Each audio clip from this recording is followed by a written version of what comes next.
বাংলা বছরের শেষ দিন বা চৈত্র সংক্রান্তি আজ। এর মাধ্যমে বিদায় নিচ্ছে বঙ্গাব্দ 1432। সকল গ্লানি আর জীর্ণতা নিয়ে বিদায় নেয় পুরনো বছর।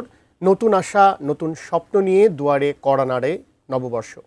পুরাতনের বিদায় আর নতুনের আবাহনের প্রস্তুতিতে 2 দিনব্যাপী বৈশাখী উৎসব শুরু হয়েছে এটিএন নিউজে। বিস্তারিত সাইমুম জান্নাত প্রভার রিপোর্টে।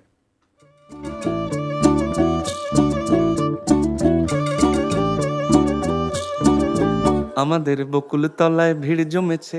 বাঙালি সংস্কৃতির গুরুত্বপূর্ণ উৎসব চৈত্র সংক্রান্তি। বছর শেষের দিনটিতে এটিএন নিউজের আয়োজনে শুরু হয় 2 দিনব্যাপী বৈশাখী উৎসব। সকালে রাজধানীর কারওয়ান বাজারে এটিএন নিউজ কার্যালয়ে এই উৎসবের আয়োজন করা হয়।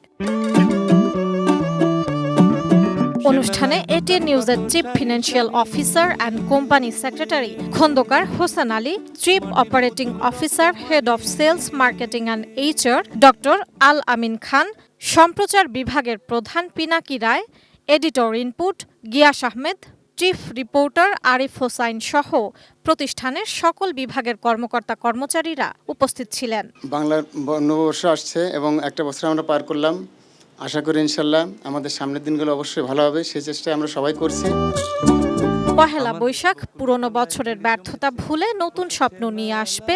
সহকর্মীদের মধ্যে সৌহার্দ্য বৃদ্ধির মাধ্যমে নতুন উদ্যমে প্রতিষ্ঠানটি এগিয়ে যাবে বলে প্রত্যাশা করেন ঊর্ধ্বতন কর্মকর্তারা। We are A family, so যদি ফ্যামিলি হই তাহলে বন্ডিংটা ওরকম হোক।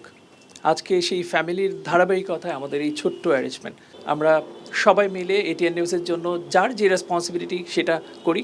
তাহলে কারণ অনেক পুরানো একটা channel, right, the first news channel in the country আমরা যদি বলি এটিএন নিউজকে, তাহলে যেই জায়গাটাতে এটিএন নিউজ যাওয়ার কথা আমরা যেন সেই জায়গাটাতেই যেতে পারি। এবং ইট ইজ পসিবল হবে তখনই যদি আমরা সবাই মিলে একই ভিশনে কাজ করি। সবারই প্রত্যাশা এমন আয়োজন সবার মধ্যে আন্তরিকতা বৃদ্ধি ও সুন্দর কর্মপরিবেশ সৃষ্টিতে ভূমিকা রাখবে। আরেকটা বছরে আমরা পা দেব নতুন আশা নিয়ে, নতুন ভরসা নিয়ে, সামনের দিনগুলো যেন আমাদের আরো সুন্দর হয়, ভালো হয়, এই কামনাটাই।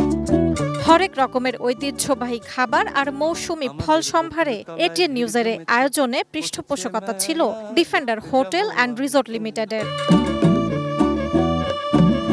সাইমুম জান্নাত প্রভা, এটিএন নিউজ, ঢাকা।